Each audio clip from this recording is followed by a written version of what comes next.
While I still have 10 more minutes of First Amendment rights, I've got a message for everybody on Team Blue.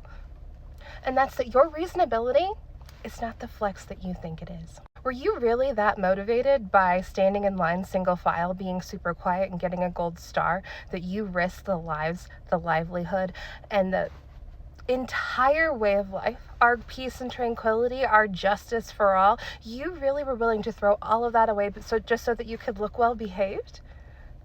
Really?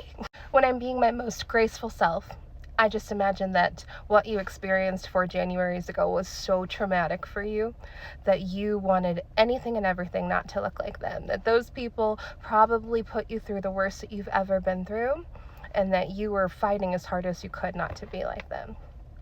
But all you did was forego your own suffering and give it to us. And you should be ashamed of yourself. Oh, but we're so peaceful. Oh, this is the will of the people. You know that that's not true. You know that that's not true, because not only did he say it out loud, not only have the rest of them been saying it out loud this entire time, but you put bad consequences that start with an S on 3 other nations because of the ways that they bent the will of the Gotham City people to theirs. So you know that that's not true.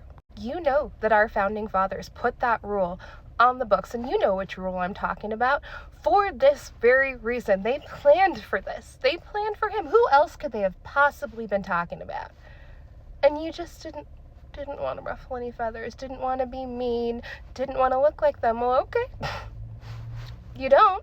But sometimes when you have so much resistance towards something, you wind up being that anyways. Just brings it to you faster, right? And at this point, whatever that we see going forward, you're an accomplice in this crime. So as you watch families suffer when the Department of Education is closed and nobody has any idea what to do with their kids because both parents work, and our literacy rates plummet, allowing an entire generation to be woefully unprepared to take care of our aging population, I hope you know that was you too.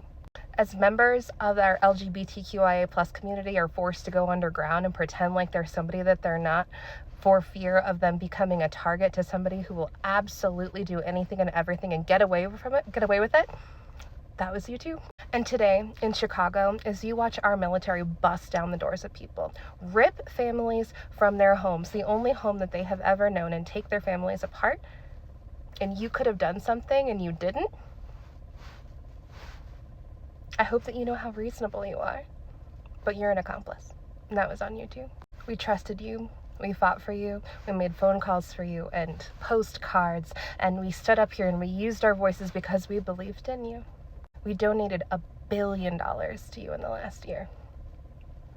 And we didn't do that just so that you could go quietly off into the night and then ask us to do the same. But alas, here we are. Ever since that day in November, you said nothing.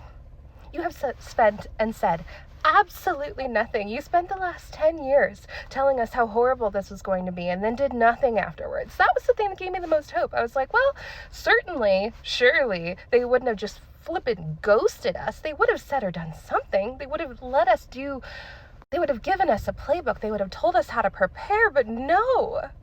You guys literally went like, good luck with that, ta-ta, and then kept sending us emails and texts for more money. Like, wow, you got a lot of nerve. And you ought to be ashamed of yourself, but now I'm not even sure if you're really capable of it. But I'm just ringing that bell. Shame, shame, shame, shame, shame.